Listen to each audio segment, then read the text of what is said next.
Today, on this episode of Plumes of Oz, we're going to look at the budgerigar and the reasons why it flocks. Budgerigar is a favourite and a beautiful pet.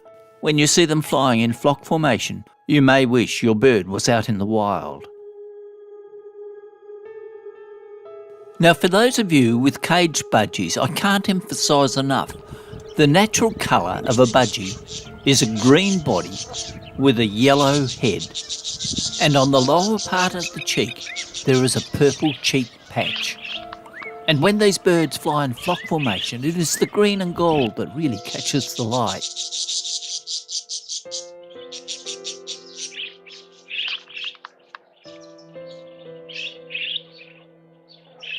A tree with bare limbs, and on most of the limbs, particularly up towards the top, the birds settle.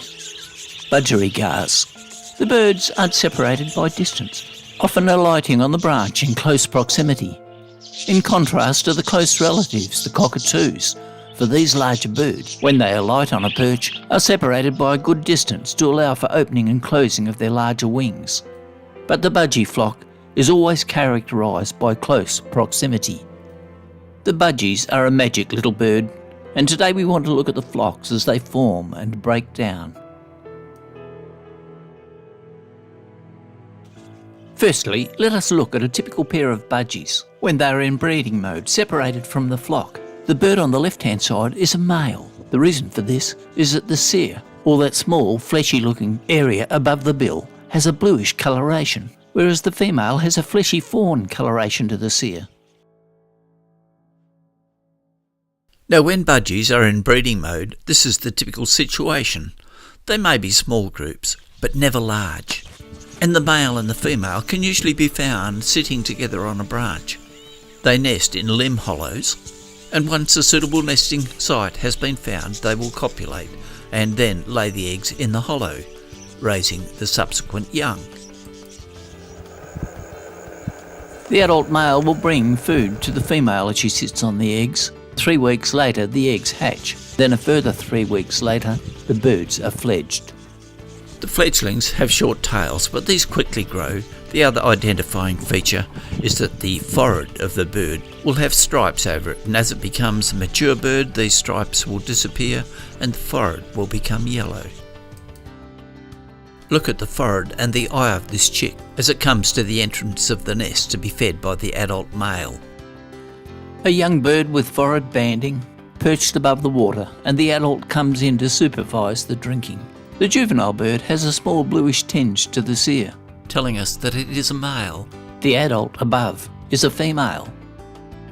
Budgies belong to the avian order Cetaciformes, and their genus name Melopsittacus, in other words melodious parrot, and species name undulatus, for the undulating way that these birds fly.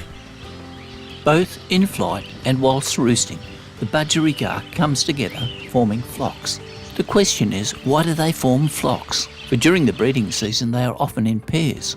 And in this breeding mode, with the female sitting at the nest, there is only one bird out foraging, so the foraging bird density is reduced. And the most obvious factor why the flocks disrupt at breeding season is the availability of nesting sites. So a huge flock with 1,000 birds scatters as they come into breeding season, the pairs separating in search for nesting hollows. Here in New South Wales, the breeding season is over. It is autumn and the budgies come together, foraging for ground seed. And the mass number of birds make finding seed so much easier, and food is the main reason why the budgies flock. Flocks of budgies are easy to see, and when one flock sees another flock go to ground, a second flock may move into the same area and join them. I would refer to this as group or flock intelligence. So feeding here, there are 2 flocks separated by approximately 5 metres, but then they can all fly off together, chattering and sharing thoughts on what they have found at that site. So the first reason for flocking for budgies is the necessity of finding food. Budgies, as dry seed eaters, need frequent intake of water to break down the epicarp of the seed. So after eating the dry seed, they will go as a flock and search for water. On average, it takes a budgie 2 seconds to have a drink. But then, with a flock, of maybe 50 birds, it will take 2 seconds for them to land, and by the time the last one has landed, the first one of the flock has had a drink and it is already taking off. So at water points you have this impression of the flock moving in and out. Outside of the breeding season, budgies are in flock mode, and in this state they are a very cohesive group, whether feeding, eating or in flight. Here a typical group of budgies, overlooking a grassy area where there is seed at their vantage point. They perch close together. Now most cetaceforms do have a close proximity relationship with the flock, but the budgies are the closest. Then the cockatiels are also a close proximity bird.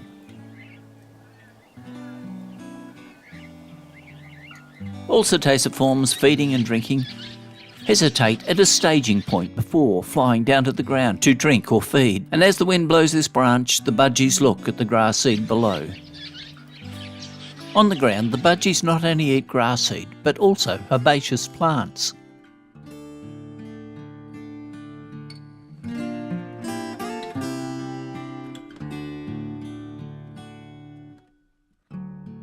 Another staging point where the budgies perch, looking down at the grass. They hesitate at these staging points, always watching out for predators.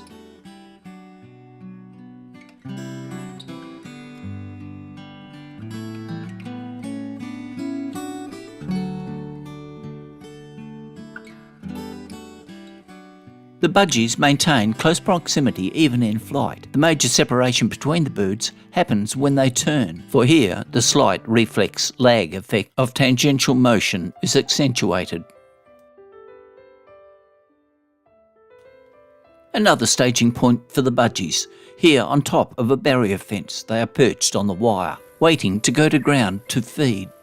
If you have seen the zebra finches of the floodplains, you will remember this sight, and just like the finches were attracted to the seed below the fence, the same applied to the budgies. The wind blows the seed head onto the barrier fence, and the seed falls out at the bottom of the fence. This autumnal grass that we're looking at here in western New South Wales is umbrella grass. And as the seed heads blow along this fence, they hit the barrier mesh, the seed drops out, a winnowing effect, and the seed at the bottom of the fence is a good feed for the seed-eating birds.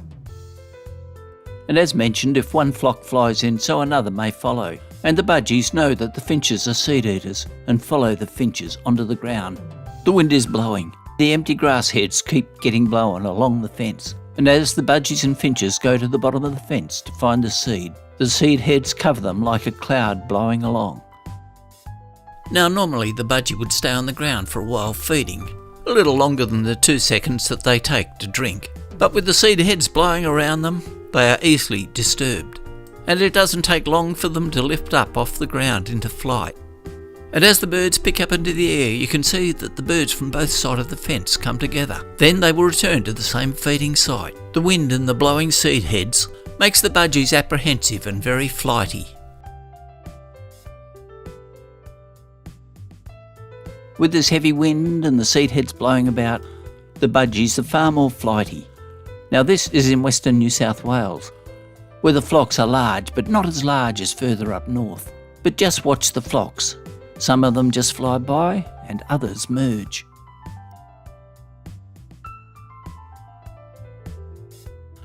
"300 birds, a good-sized flock of budgies for New South Wales. But then the flock breaks up. Some of the birds go to ground to feed and others fly on. So the flocks contain different dynamic groups of birds. So as the budgies move in groups between the flock, so the flock gains more group intelligence about feeding and watering sites.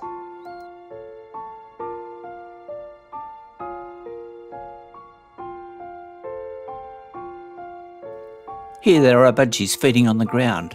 Another flock flies by, notices them, turns around, comes back towards the fence, and then comes to the ground and joins in the feast. There are so many small flocks flying about that it's hard to say that the flocks organise themselves into a single flock. This is certainly not the case. The birds are content in smaller flocks, and the flocks fly by other flocks. But what we can say is that the greater majority of these flocks are in the search for food, water. The other thing, of course, is what birds are good at, flight. And flight as a group is far more enjoyable than solo.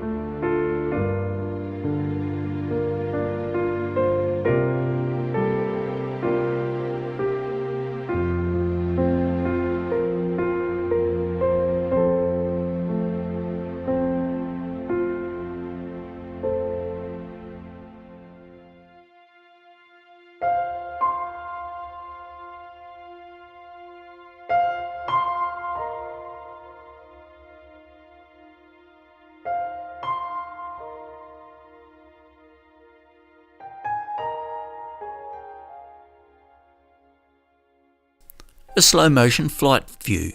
Each bird doesn't fly in synchrony. They have an individual component to the flock flight formation.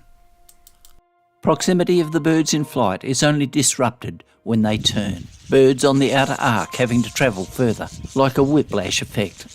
Let's look at budgie reflexes. The first bird leads off. The gap from the first to the second bird is 0.12 of a second. Then as the third bird flies off, it's only a fraction of a moment later.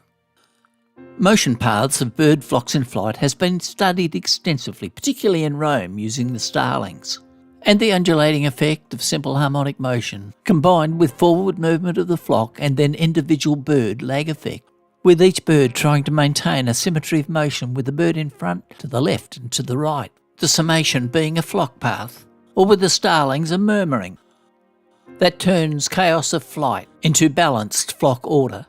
And as to each bird, it's a little bit like particle physics, where we can determine the position of one particle in its path of motion, but when it comes to defining the motion of massive particles, it is beyond our computing power. And so we still don't have a precise mathematical formula to map the flight of flocks. Craig Reynolds in 1986 came up with a program called Boids, B-O-I-D-S, an on-screen representation of flocks of birds in flight. And the parameters of flight as a group can be adjusted, but not for individual birds. And this does make a nice screen illustration. However, when you look at a flock of starlings, and I've used here the starlings in Australia, you can see that each individual bird has its own flight pattern. And using particles in Boris or even Da Vinci, the result is a nice on-screen representation that our mind will say this simulates a flock in flight, but yet is far from the reality. I believe that the fascination that we as humans have for flock flight is all about small birds with fast flapping wings that when combined as a flock can bring order out of chaos.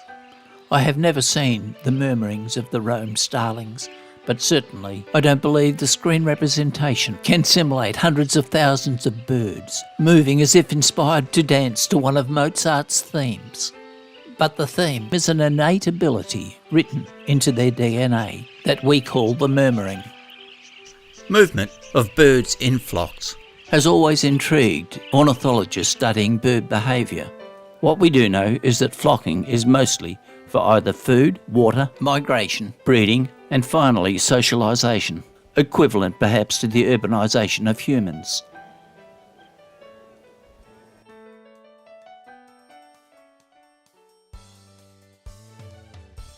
Some other citizens in flocks: Rosella's feeding, galahs drinking.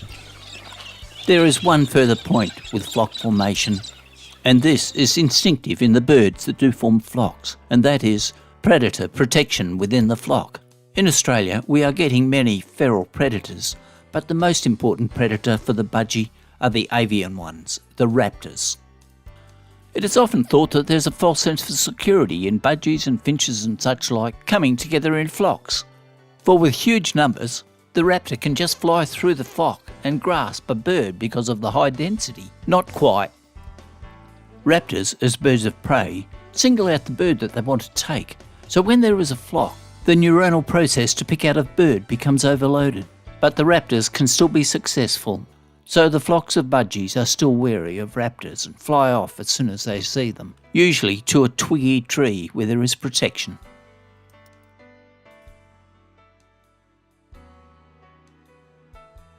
Huge flocks of corellas in the north of Australia in flight at sunset.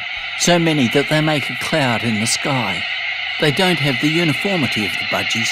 The budgies in flight are poetry in motion. Red cockatoos in flight. They are in flocks, multiple flocks. Some of the flocks crisscross in direction, and it is a spectacular sight. But their wings move slowly, unlike the budgies that move with speed, enchanting us, flying with finesse as a flock. Another small cetaceform is the cockatiel that also form visually alluring flocks.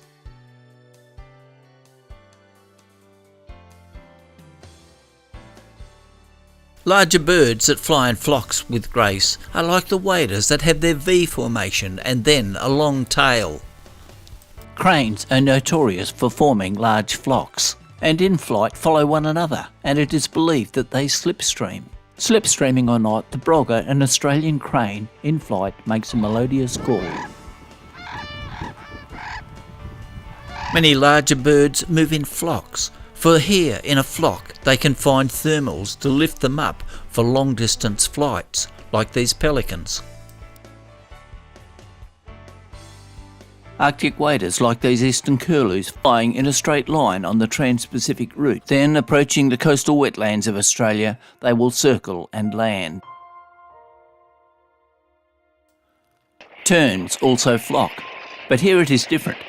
On the sandy cay in the middle of the ocean, these birds are constantly flying in and out to feed their young. The flocking here is for breeding, but as you can see, the flocking phenomena is not ordered. It is purposeful chaos. Hovering in flight, looking for the chick, and then coming down to feed it.